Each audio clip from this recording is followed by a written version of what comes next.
This is 1,198 days since Richard vanished from the barracks there at Fort Bliss in El Paso, Texas.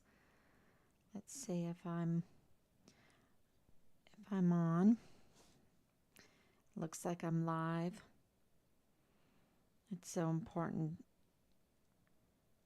to make sure I'm live, so that everybody hears this information, because I think things are about to break apart.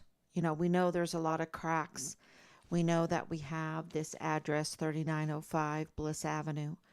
We know that we have 3705 Bliss Avenue. We know that that helped us piece together all the people, um, as a group working together in crime, and connected that to very, very high positions in different agencies and organizations and institutions. We those Van Buren houses. There's two of them, and the 3905 and the 3705 Bliss Avenue connects all these people together that are high positions in the VA, in the DES, in the CYS, in the CPS, there at the CID, there in the AUSAs in El Paso, there throughout the command. Um, I'm missing. Did I say the VA? Did I say Park University? Did I say UTEP? Did I say El Paso Matters and KTEP? And you know, all of this is coming together, uh, connecting the people together with hard evidence, and involving, of course, the abduction and the murder of Richard. Um, and so, how did he get involved with this group? You know, how did he get involved with those in the CID, those that are connected with, and I didn't, I always forget to mention mortuary affairs, right? The mortuary affairs. And I'm a little shaken from all the information that we're getting, because I don't think the American people, I don't think the normal American person can understand what is going on in these government um, agencies and institutions, with the brazen um, thinking that they have the power to determine for themselves the law, and to hold us to the law, right? To be subject to the law, but don't expect that they are, because of their connections. And they use aliases, and they steal people's identity to manage all of their criminal activities. And they absolutely take advantage of the hard working people of this country that pay the taxes, that don't get the tax breaks and all the privileges and everything, and pay for all of these government agencies. And then yet they themselves, who work for us, believe that we work for them, that they are, um, you know, immune to the laws of this land, or can manipulate the laws of this land through who they know, right? Through who they know, and also by what they do. I don't think we understand, at least I didn't understand the organization of this criminal attitude and I would say a criminal syndicate, right? Criminal syndicate, criminal enterprise that absolutely, by just asking the question, where's my son? Um, we have been exposed to Team Find Richard Halliday. We've been exposed to this. And it has just exposed or given us a reality check. I guess you would call it a red pill, right? The red pill of reality. Um, woken us up from a slumber, right? Um, to realize that we are being had, we're being taken, and we're starting to get now those that are part of these institutions and agencies um, to also understand what is at stake, but to get support from the public by waking up, the public supports them, and they are starting to actually be able to do something. Because I don't think people understand that this criminal enterprise will murder you. They will murder you, and they will abduct you, and they will murder you, and they will intimidate um, the witnesses. They will uh, manipulate and tamper with the evidence. They will conjure up, and this is not me making this up. This actually happens. They will coach and conjure up witnesses to accuse you falsely. They get away with a lot of things because they have gotten a PhD in orchestrating and producing false allegations against certain people in order to protect their criminal enterprise and all the wrongdoings that they do to intimidate and everything. Uh, and they will even conjure up families and these. This is so clever what they do. You know, um, to manipulate the law with these false little productions. And there's been one false production after the other, even in the military. And they do it for certain reasons. Uh, one, to service their business plan. Two, to cover up their criminal activities. Three, to coach and groom others to come up and join their criminal cult in order, the more they have, the more they can get away with, right? And it's just been a huge education to wake up from a worldview where you think, okay, there's corruption. I always knew there was corruption, um, but that there really is some very, very unconscionable, evil corruption that is much more broader and vast and has infiltrated much more than we even know. And Richard being um, homeschooled, so that puts him in a limited, um,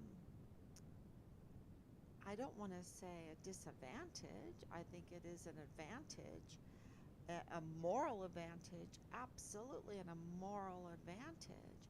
And and if I do say so myself, we have a beautiful family. Um, everybody knows that we have a beautiful family. I'm very proud of our family. Um, a beautiful family, and being homeschooled, so he's not being groomed daily. And I don't want to insult people that have their children in school. I definitely understand the circumstances with today's economy and the need to work and just all the costs of everything and that. But you need to be very, very careful um, with very active with your children, because the school and my oma, um, my grandmother, she warned me very early on when the kids were, you know, babies, um, that as soon as you send your children to school, you lose them. You lose them. And, you have to work really hard because they're being groomed, they're being taught, it's out of your hands. And so, you know, uh, so I'm definitely understand the circumstances.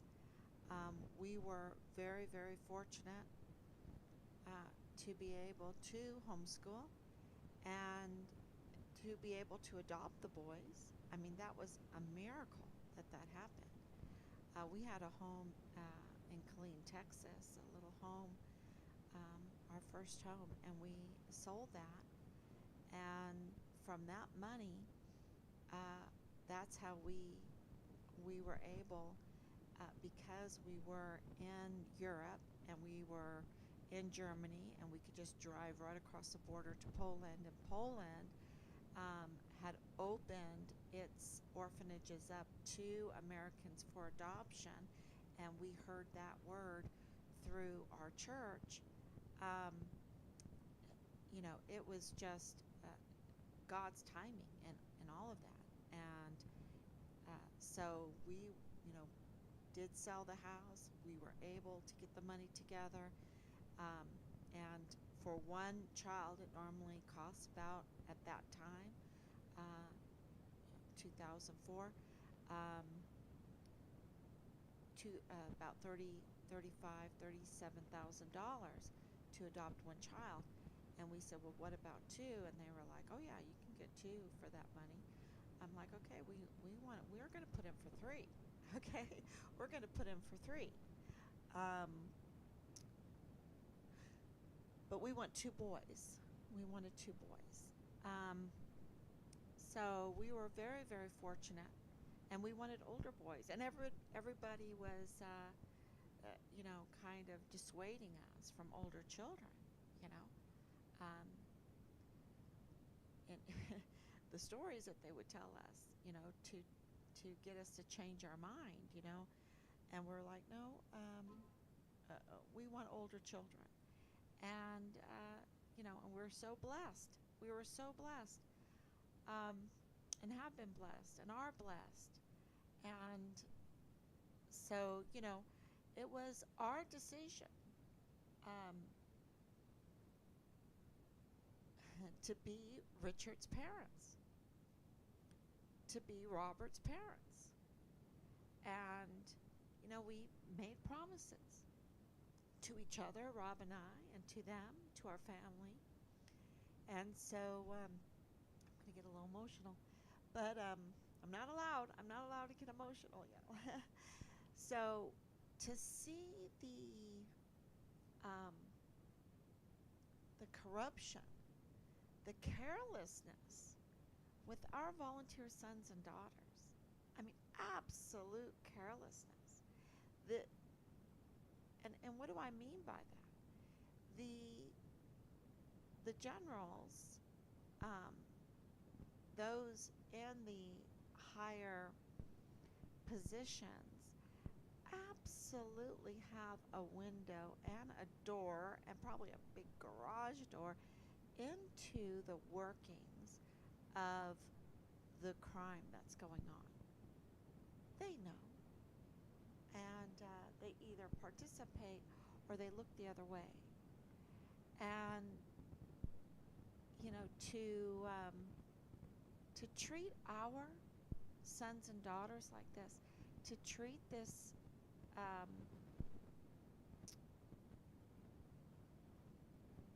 the news that we got yesterday, to treat soldiers that want to do the right thing. Praise God that we have very courageous sons and daughters that will stick up, and a lot of times they lose their life. When you think of Vanessa Guillen, she was blowing the whistle. When you think of Asia Graham, she was blowing the whistle. I have a lot of questions about her death,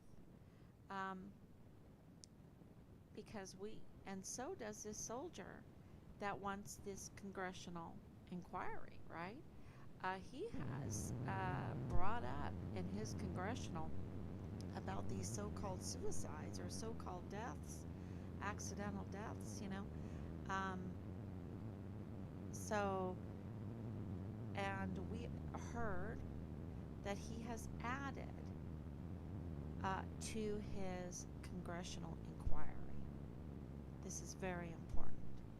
And it's moving forward, and we're so grateful. And I should come on here going hip hip hooray, because there's so much good news coming in with Washington D.C. international contact with us, with Washington D.C.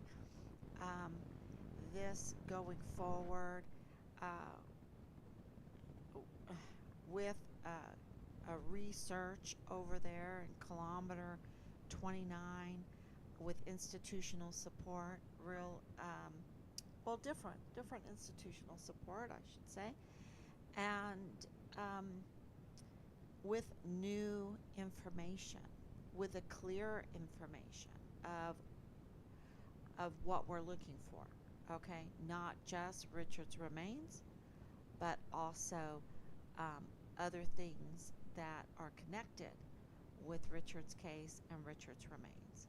So that is really important, that we go there with a different set of goals, not 100% different, because we are still looking for evidence of Richard's remains, but there's a clear connection that we're looking for, that, and all roads lead to Leilani Hart, right? All roads lead to Leilani Hart and Dallas Hart and the Hart family, James Hart, and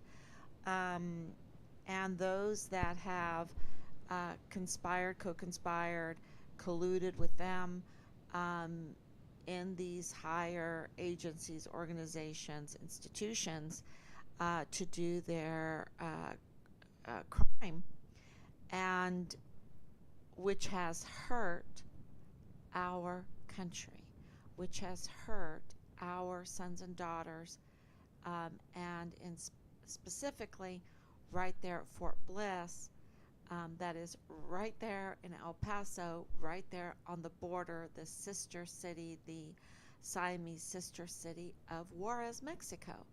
And of course, that is a strategical post in order to traffic humans, traffic narcotics, smuggle weapons, and this whole thing with child sex trafficking, 85,000 now. We're we have unaccompanied minors coming over the border now in the hundreds. I think it's way over 100,000. And they must not have heard that when they come over, something happens. They get unaccounted for. And this worries me with what I have with Team Find Richard Halliday uncovered, that they use other people's identities. Okay? They use other people's identities. So, identity theft is huge in this. I never knew how valuable identity theft was to criminals. Um, and I should have known, but I just didn't pay attention. And it is huge in this. And they've absolutely stolen Richard's identity. We have proof of that. And I am just overwhelmed, um, so grateful. Um, those beautiful 33 seconds that I posted today, and I probably should play them, of the congressmen just standing, in Congress and saying that we don't have the best leaders in our military, okay? We don't. I mean, do you know how huge that is for a congressman to stand in Congress and just allude to that? You know, it's a miracle. And it's absolutely crucial for us to understand what he was saying, because, they always speak in this political speak, right?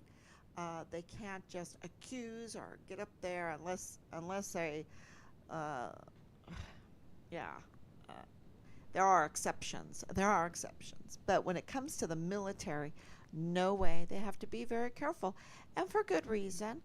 Um, and I've gotten people like, oh my gosh, what are you saying? 44 four-star generals and admirals have betrayed us, are serving foreign and domestic enemies. What are you saying? How can you say that? You know? Um,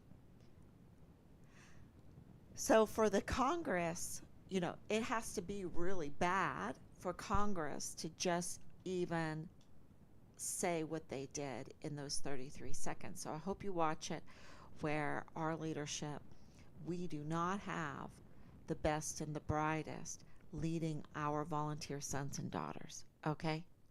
No. And I would go further, um, with examples of all of these staged productions that are criminal.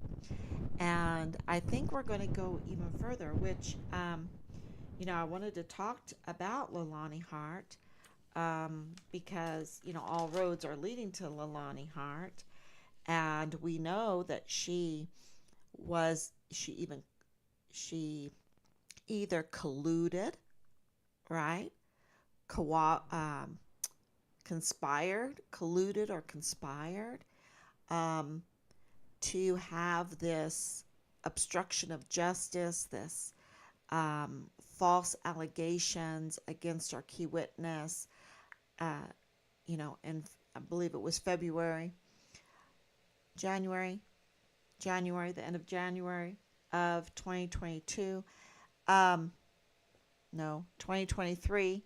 Sorry, January 2022 is when our key witness filed the complaints against Leilani and Tavita.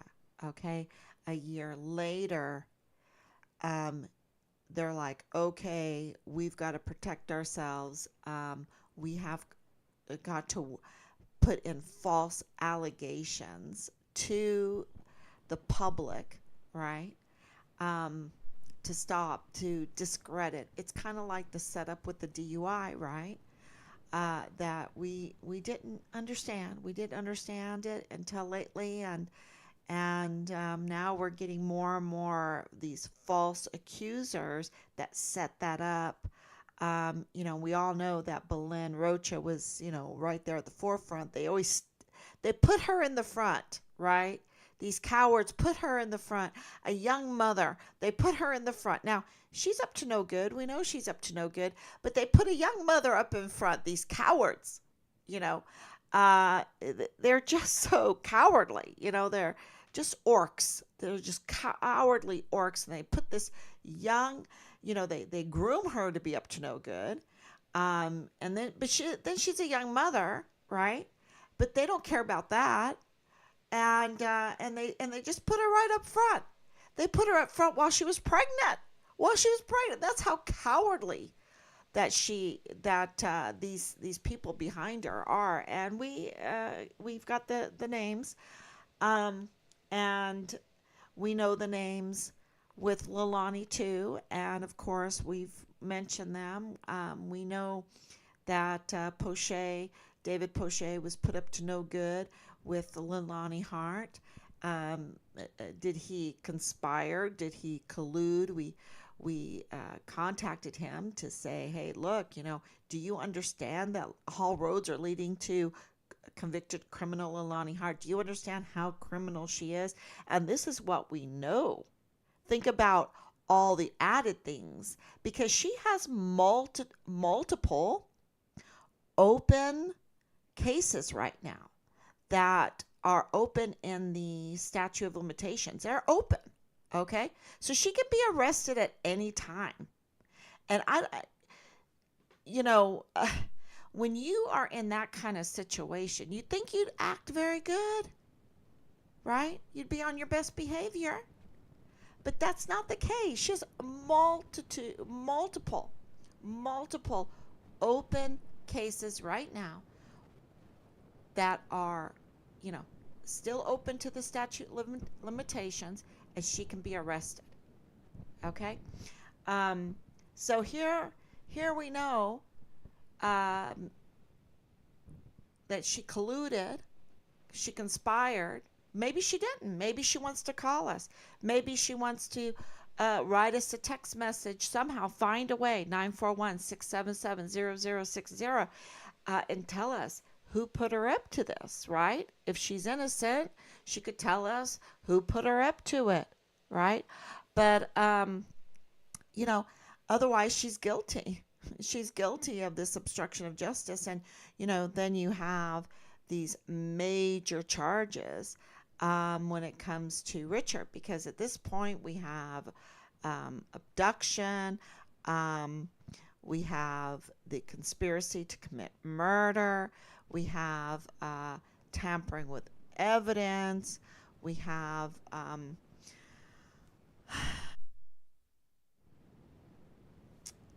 yeah, and uh, tampering with a witness. Yeah, I have to hold my heart, because uh, this is this is something they have perfected. Okay, this was not just a oops, oops, we've got to abduct, oops, we've got to murder, oops, we've got to tamper, oops, we've got to fabricate evidence, we have to fabricate testimonies, we have to fabricate alibis, we have to fabricate um, accusations, right? False accusations, but we have to fabricate them, and we have to fabricate them using different identities, right? Let's pretend this is a production. This is a production. You know, you wouldn't believe it unless you're like Teen Fight Richard Halliday and have lived through it. And and don't forget about the phone calls that we traced, and it's like, what? This is a high stakes. This is a perfected enterprise, and they have done this numerous times, because they have these connections, right? They have these connections to a defense attorney that so happens to be part of the Church of Jesus Christ of Latter-day Saints, happens to be a Mormon. The Mormon Church is all over this, okay? The Mormon Church is all over this case, right? Um, and they should try to tell us if they condoned it or not.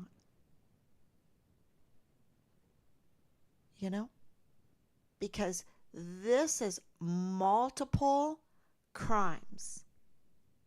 Multiple crimes. And in Lilani and crazy, that's not my words, but that's everybody else's words that we've talked to, crazy convicted criminal Lilani Hart, who is LDS, who has all kinds of, oh my gosh, harassment, and was ordered to be mentally evaluated. Her husband even filed in their divorce for her to be mentally evaluated. Uh, and so, where am I going with this? We absolutely know that they're involved with the disappearance of our son, okay? On multiple levels, be it the abduction, be it the tampering, be it the intimidation, be it with the orchestrating of false alibis or fabricating accusations or whatever, or even committing the murder, or um,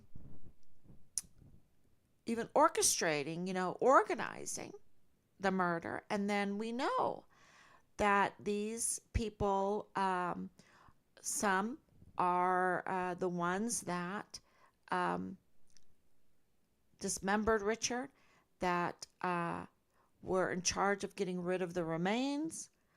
Um, you know, which, it's like, okay, Angela Kachurga, what part? What part did you play? What part did you play, or what part did any kind of association with any kind of company or institution or play in this, right? Um, because it includes so many different people, and we know that. So where am I going with this, right? Well, they have gotten away with being above the law. That's what we have all this evidence. We have the institutional support. Now we're going into the accountability, and it is just um, uh, things are just cracking. But look, we're at over 3 years of hard work, right? So we're going to get this justice. It's going to break apart. I can tell you that right now. It's because of the communication that we're getting back now, the amount of communication that we're getting back, the congressional inquiry that we're headed into, by the bravery of this one soldier. But this should have happened, in the days following that Richard had disappeared. And so we don't want any other family to have to go through, almost 4 years of hard work day in and day out, and all the bullying and the harassment, and all of the people misleading you and giving you false information, the having to work through the orchestration, the production of a false narrative in order to get to the truth. We don't want that for other families. And we don't want that for our military. And we don't want that for El Paso. We don't want that for Fort Bliss. And we don't want that for Juarez, Mexico. Because all of this is connected.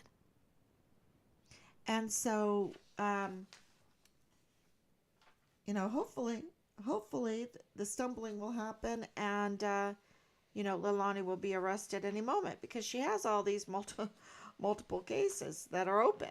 And I want to make it very, very clear that it is a comfort to Team Find Richard Halliday, even though I don't want anyone else to go through it. But our statute of limitation is unending, because this is a murder case. So there's no statute of limitations. So the truth, is going to come out, and we're going to get the accountability. But some people, for what's done to them, they're under the stress and the time limit of the statute of limitations. So, so where am I going here? I'm feeling, very proud of Team Find Richard Halliday, because they're like, every case that happens in the military. And we've been part of the military for a long time. And the military, we have been looking up the whole immunity thing again. And we also went back and looked at that old case, and maybe I can look at my notes because I had brought it up. It was the old case from July 26th of 2023, I believe. It's pretty new. Um, Let me see when it was. Oh, I don't think there's a date on this, but I think it was in July. Um, Make sure there's a date. I'll get that to all of you. We're gonna put this all together. I'm so proud of Team Farm Richard Halliday. But the whole point of this is Colonel Matthew T. Adamczyk. I hope I'm saying his name right. It's spelled Adamczyk. He's a commander of the 3rd ABCT, 1st Armored Division, the Bulldog Division. Okay? And this case, because remember, we're pulling cases together because we're getting ready for the accountability. See, we've gotten this evidence. We have piles and piles and piles of evidence, right? All kinds. Hard evidence, irregularities, and circumstantial evidence. Okay? Now, and it's getting scary because scary, not that, but like, okay, I better be ready now. I better be ready because now we're getting the institutional support. So now we're getting this going forward with the congressional inquiry. So the preparation, we want to be on top of it. This is our chance now. This is what we've been wanting for over 3 years, is to get to the bottom of this, right? And so we're getting there. We're getting so close. We're getting to the bottom of this, and we want to be prepared. And part of that preparation is to look at other cases, right? Of course, the main shooting that just happened is very important because he was military, right? Then, of course, Uvalde was very important because he was military, and that was Judge Xavier Rodriguez that ruled over on that. And then this military case, this military, it doesn't seem like a case, but it is to us. It's very important to us because it's right there in Fort Bliss, right? And of course, all the cases that Leilani Hart is involved in, and then Dallas Hart's history. Dallas Hart has a history. That's important. They've tried to hide that because, he went green to gold. He got all this privilege, right? He got all this privilege, and they don't want to let us know because he's totally Richard's platoon leader and involved in this major crime against Richard, right? So, so these are all cases. There's a few more cases that we're really looking at, because what is the problem here? We have this colonel that, and I can read it to you. On a recent night at Fort Bliss, 2 Bulldog soldiers allegedly shot into a crowd outside a bar in East El Paso, resulting in the death of 3 civilians and injuring 5 others. The soldiers involved were roommates and part of the same company. Both firearms used in the incident were unregistered. Okay? Because, we maintain now with these tactical move storage units that Richard was witnessing weapons smuggling, the even grenade smuggling, ammunition smuggling, and not just a little here and there, but a lot.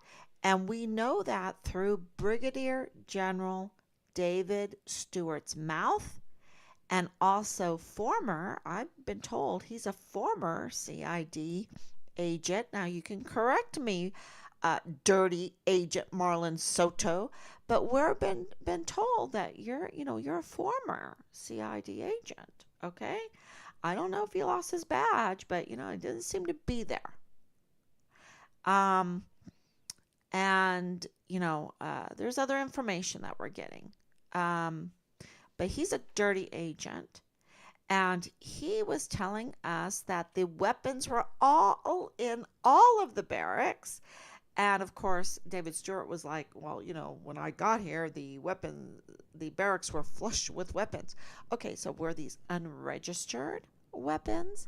And we know the gunsmith, that, has this relationship with someone that is involved in our son's disappearance. Okay. Um, Wowzer. So hard to believe, but what I'm trying to tell you, and anyone that knows things can call me 941-677-0060, that we have this alliance with N4 Bliss. We have, you know, inner the inner circle. We are getting information from the inner circle. Um, and so we're getting that kind of support from Washington, D.C. So things are coming in, and we're, we're getting ready. We're getting ready for the accountability. We're just that close. And, how long it's going to take, I don't know. I don't know. But this is something we're looking at, and I'm so proud of Team Fund Richard Halliday because they came up with this request that we introduce a new bill. That as Team Fund Richard Halliday, while we're doing this, while we're getting this congressional, we introduce a new bill. And we're trying to work it out, of course. But it is that anytime there is an incident that involves law enforcement, that could be the MPs, that can be outside police, because in this case, the soldiers, they were shot into a crowd outside a bar in East El Paso, and they killed people. And so you have the law enforcement in El Paso involved, and you have the law enforcement on Fort Bliss involved, right? At any time this is involved, right?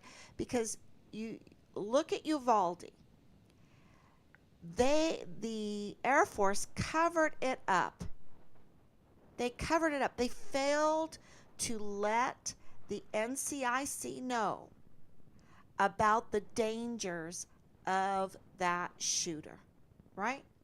And he was dangerous, and they all knew it.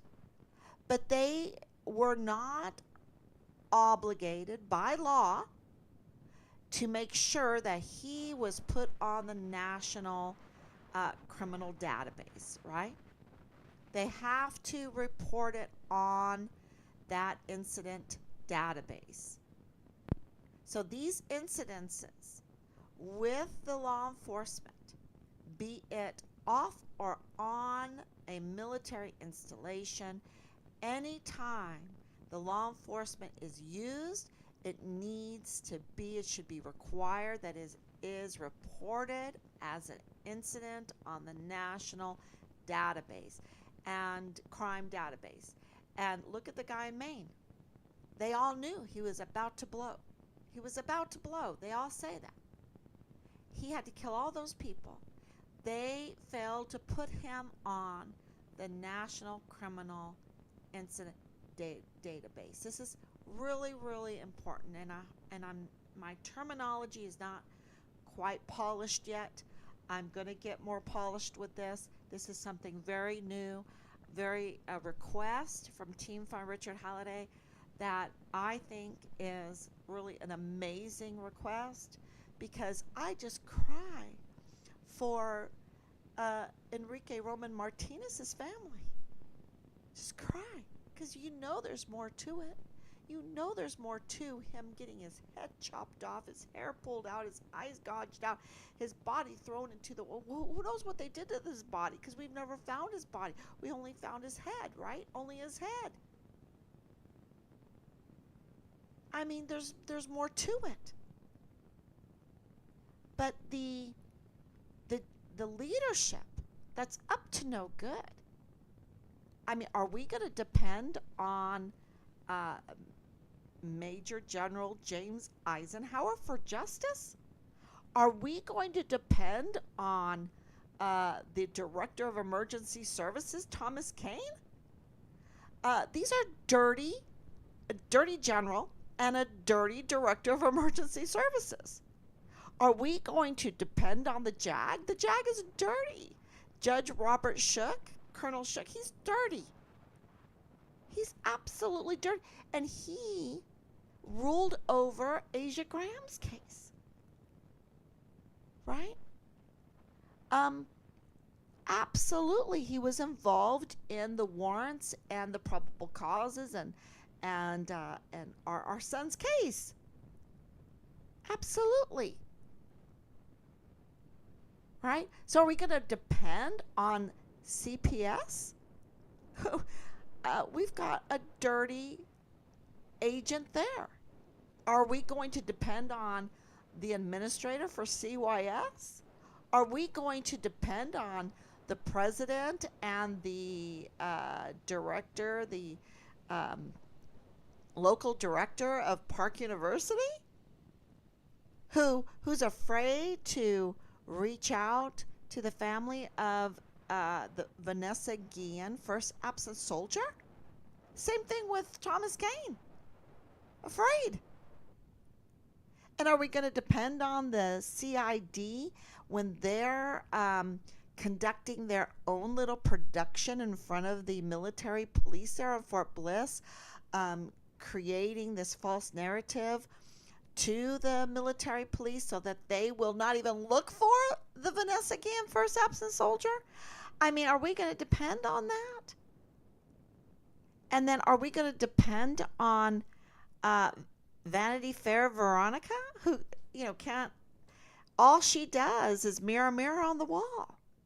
Well, right now, she has to do this congressional, right? Right now, she has to do this congressional.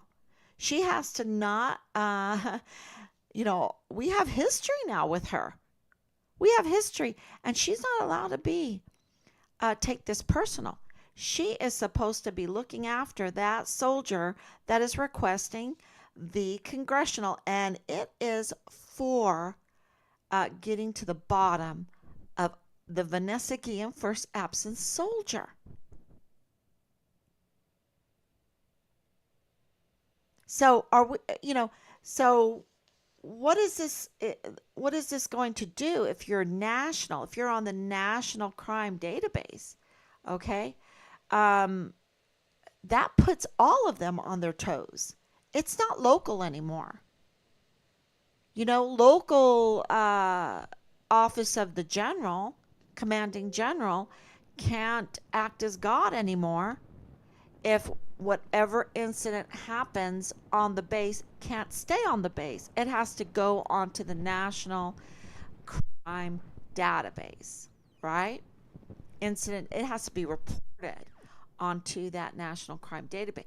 That is super an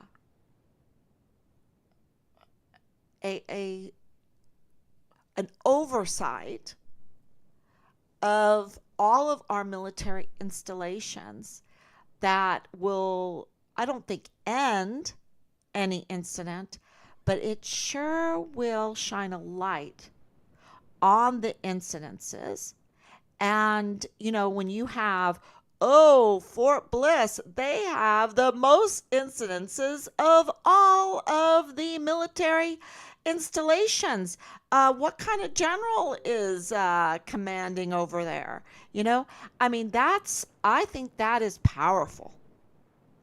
I think that is a powerful safety net for our service members in order for them to get justice, to get the JAG to act, because the commander then will say, hey, I don't want these incidences. I don't want this criminal syndicate. I can't get a star if I am like number one on the National Criminal Incident Database, right? I think that it would really help, super help. This is a really a really exciting day. And yet, I'm a little shaken by the whole thing, because 3 years ago, I never expected it would lead to something like this. I wanted to find my son. I want to find my son. I am working to find my son. And I am so sad, because I know that he was abducted and murdered brutally. Okay? And that Major General James Eisenhower thinks it's okay to cover that up. That Lieutenant General Sean Bernabe thinks it's okay to cover that up, because they don't have accountability, that they think they can be God and determine for themselves if someone, gets immunity. And this is how this came up, because we're looking at the immunity. And we found out that Lieutenant General Sean Bernabe could never legally issue any immunity. And he should have told us that. That's not in his purview. In his purview. As a general, he is to uphold justice. He is to defend the Constitution. And he, as a general, can't make the judgment to give immunity to a murderer, to an abductor, to a person that tampers with evidence, to a person that intimidates witnesses, to, he can't do that. That's not his job. That's the Department of Justice. And so he should have told us that. And we're just learning that because of wanting to revisit this whole immunity thing. What is it all about? And they can't do it. They can't do it. And that it brought up, wow. But they are doing it because, look, in this case, this incident, listen to this.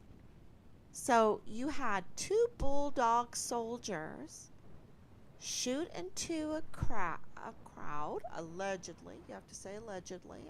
I don't know if they are, I'm just looking at this. So I'm pretty rough. I'm going to get an education through all of this and be very versed in it.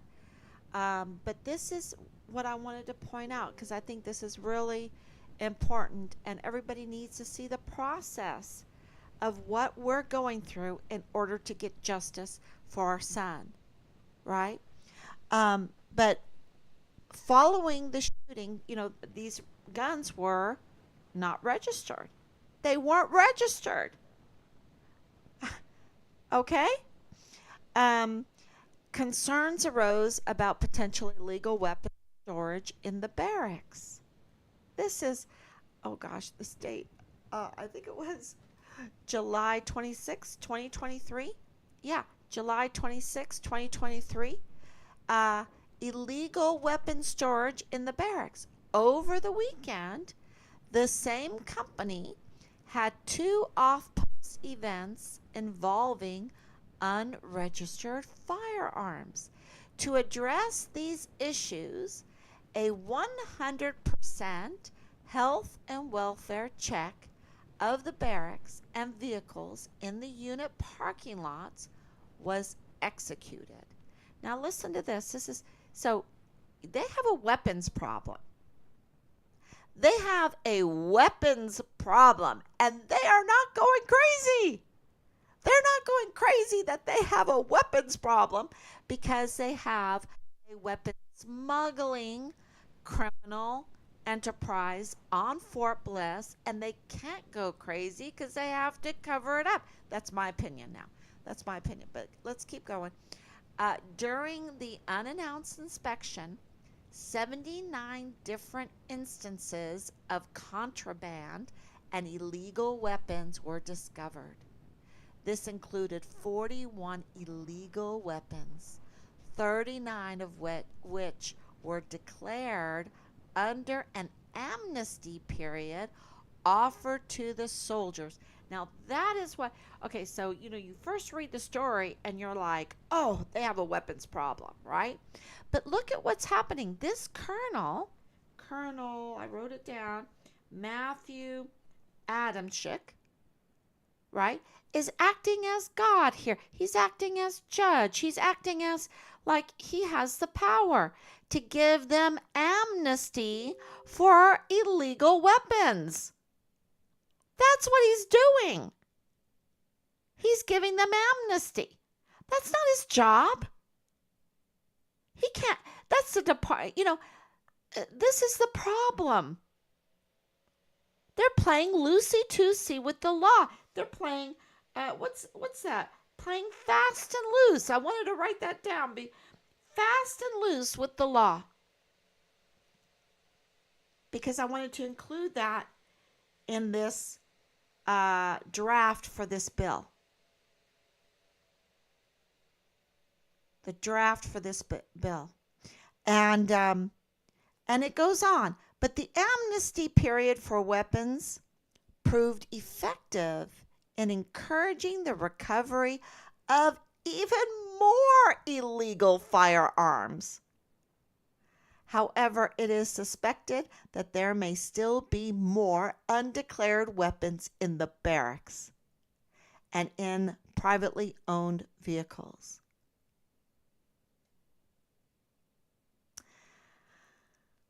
Wow. This is the point here. They are playing fast and loose with the law, and they have no oversight, and so that they think that they can have the power, and so because they do it so much, we believe that they have the power, but they don't. They actually don't have the power. That is an abuse of their power. What this colonel has done, this commander, is an abuse of their power. It is really an arrestable offense. The colonel, like Lieutenant General Sean Bernabe, like Lieutenant General Donna Martin, like General Garrett, like General McConville, like General Mealy, like Major General James Eisenhower, they are playing fast and loose with the law, and they have committed crimes that are arrestable offenses. They're not allowed to do this. And that's why these crimes, these groups can grow and grow, and they can grow into a very elite, very organized, very high level criminal enterprise. And then my very brave, beautiful young son comes in there from a home that respects law, right? Absolutely respects law, respects family, has a moral backbone, comes in there, and he's seeing this criminal enterprise all around him, and it's like, what are you guys doing? You're pimping out these women, these young girls, because you're horny and you just want to see them naked? That's not being respectful. You're taking the Americans weapons that are meant to secure their liberty and their pursuit of happiness under the Constitution, and you're smuggling it across the border and pocketing the money. You're messing with children and creating child porn. And you're doing this, and you're doing this, and you're doing this. The barracks are marketplaces for illegal drugs. There's weapons all over the place. And we know that Captain Park was trying to find those same crimes with Richard through that letter. And he couldn't. He couldn't. And he couldn't believe it. He couldn't believe it. Right? He couldn't believe he couldn't find those crimes. You know what that's saying? That there is a weapons problem. There is a crimes problem. And it is so bad that when you have one soldier that's not participating in it, you can't believe it. It's all becoming so clear now what is going on. And so I thought this was an amazing thing that we can do when we go up to Washington, D.C. for this congressional inquiry, when we go up to Washington, D.C. for this bill to get justice for Richard, to get people put in prison, not just in prison, but we're talking, Texas is tough, and we need to be tough because they're killing our volunteer sons and daughters. They're killing our military installations. They are killing our cities and towns that support these military installations. They're even making this an international incident. And Richard is an international incident. And he's the first Vanessa Guillen absent soldier. The first Vanessa Guillen absent soldier. And I should say the Vanessa Guillen first absent soldier. This, we've got to stop this. And just because Richard's case gets broken, has gotten broken, I mean, we've got a big crack in it. We've broken it. Now we're getting the institutional support so we can get the accountability. That's where we're at here. And that 33 seconds today, I was like, yay! We're getting, if he can say it on the floor of Congress, that tells you things are shifting and that the word is getting out, and our letters and our letters and our letters and our open records and our, all the things that we've been doing, showing our evidence over and over and over again is starting to get through. And of course, they're responding to us, and they're responding in more ways than just writing us letters and contacting us and putting forth this congressional inquiry, getting that through to the top. So it's starting to come into the culture of it, right? It's starting to come into the culture of Washington, D.C., which, it needs it. So that was 33 beautiful seconds. And so the point of this bill, and this will allow us to talk to even more senators and representatives, but the whole point of this bill is that any incident that happens on a military installation needs to be absolutely, that involves law enforcement, right? Any kind of law enforcement. It could be a military, it can be a civilian. If there's law enforcement, that incident needs to be reported on the National Crime Incident Database. And I think that is because we have these mass murders going on in Uvalde, in Maine. This involves military. that it didn't have to be. That's why I believe the judge in the Uvalde um, awarded those families $240 million. I think so. 60% responsibility goes to the Air Force, the military, because they did not report his mental health issues and everything, and he, um, you know, all this identity theft, right? This is a problem too, and he went and bought a weapon, which he was not allowed to do. So that's our what was going on today, our talk going on today, because we got the State Department answering us. We have the DA answering us. We have um, many different things that I'm not at liberty to say that is going on. So that's really, there needs to be. Let's answer questions now. Thank you, Anicia, for coming on. Thank you, Donna. Donna. Thank you, Grace. Thank you, Danielle. There needs to always be an unbiased third party to investigate. Otherwise, yeah, that it's biases. Yeah, they need to be tough and give an example to others to deter others from these crimes. Absolutely.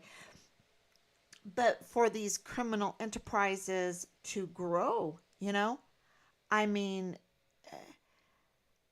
think about how many people have been hurt. These are seasoned criminals. These are seasoned criminals, and they are in very high places. I mean, Thomas Kane, the director of emergency services.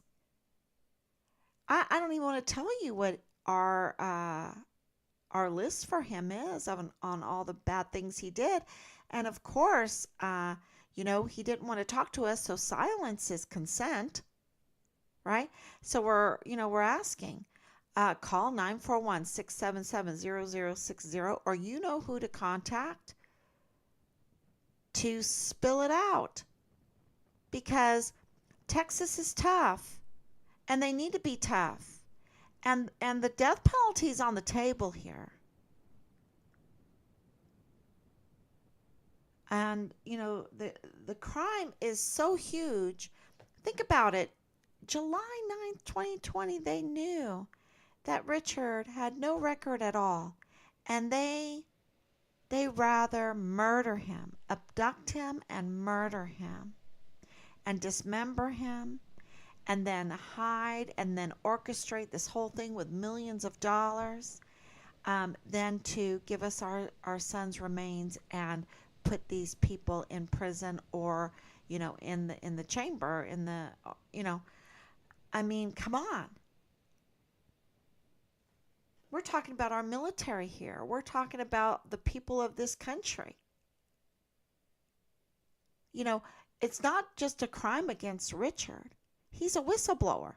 So this is a crime against the American people, against the people, the service members on Fort Bliss, against the people of El Paso, against going the wider area into Mexico. It's a huge crime. So, um, I don't know what we'll call the bill, the Richard Halliday bill.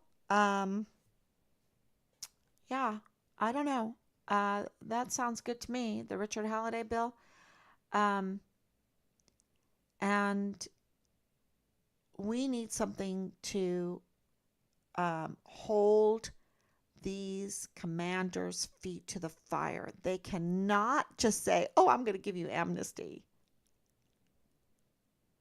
You know, you do what I want, I'm going to give you amnesty. Hey, you do what I want, and I'm going to give you a disability check. I'm going to give you a, I'm going to give you this if this is the problem. They have their own little country, you know, right there on Fort Bliss, and they think that they can maneuver through the law. And but they, in Richard's case, they violated the UCMJ, didn't they? And they violated it so bad that in his archive records they had to scrub it off and clean it up. Well, who ordered that? Who ordered that scrubbing? You see? And so, one crime leads to another crime, leads to another crime, leads to another crime. So, and the thing with Leilani is that she has arrests on Fort Bliss, right? And, those incidences need to be reported in the National Criminal Incident Database, because when she goes and gets a job in the civilian world, they need to know. They need to know that she is a convicted criminal. She was arrested. She has multiple open cases, and she can be arrested at any minute. So, yeah. Okay, so that is something to be very, very proud of. And now I feel lifted. When I first came on, I was kind of like shaking, reading through all of this information. And yeah, so thank you, everyone. It's so important to do these live streams, and it's such an education for me. And I just want to say thank you so much. It is absolutely necessary and crucial to have your support. Absolutely. And that's why there is people working behind the scenes to control the narrative, to intimidate people that are supporters, to intimidate witnesses. Absolutely, these controllers, because they know that it is absolutely necessary and crucial to have your support to move this forward, to move the congressional inquiry forward. Please sign the petition and don't stop there.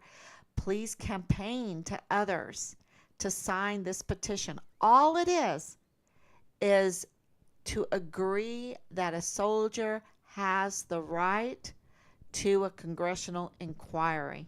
That's what that is. And to ask the questions that he asked and to get answers to those questions. And they're all on there. And we've been told that he's added some more. So this is, really important to give him your support to move this forward.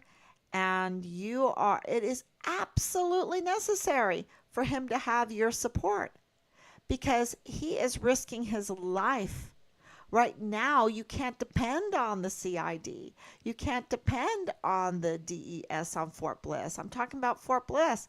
Well, maybe they changed. We're hearing that Soto, Dirty Agent Soto, is former CID agent. So that's good news. That is very good news. Yeah. So, but it's still, absolutely a must that we give him our support, and for us to have your support. So, humbly, always, thank you so much, especially after 3 years, day in and day out, to have your support is absolutely, we're very, very grateful. So thank you, and God bless you, and I'll be back tomorrow, God willing. Bye-bye.